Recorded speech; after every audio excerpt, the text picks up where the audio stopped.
जी अस्सलाम वालेकुम जी। साडे को चाचा जी आए सी, सिर्फ 2 हफ्ते दवाई खाधी आ, फाली दा मसला सी। अल्लाह पाक ने बहुत करम कीता। पहलो चाचा जी नु पुछदे आ, फिर तुहानू दसदे आ। अस्सलाम वालेकुम जी। वासलाम जी। सर सब तो पहलो अपना नाम दसो चाचू जी। जुल्फकार जी। इलाका दसो जी। इलाका सियालकोट ते गांव मेरा जड़ा जो शहीदां वाली मशरकी पिर काके शाह दी। ये गांव अपना शहर सियालकोट आ ते जी, की जी। दसिया गांव जड़ा नाल ही है, गांव में मेरा जड़ा शहीदां वाली मशरकी पिर काके शाह दी शहीदां वाली। हाँ जी। ओके हो गया सरकार।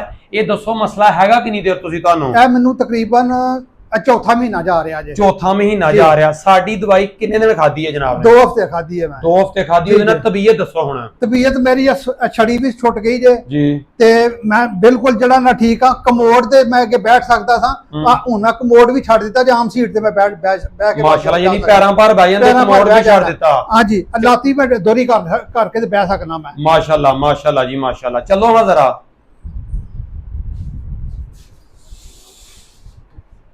आ जाओ सर, आ जाओ जी, आ जाओ। माशाल्लाह जी माशाल्लाह। बैठो सर।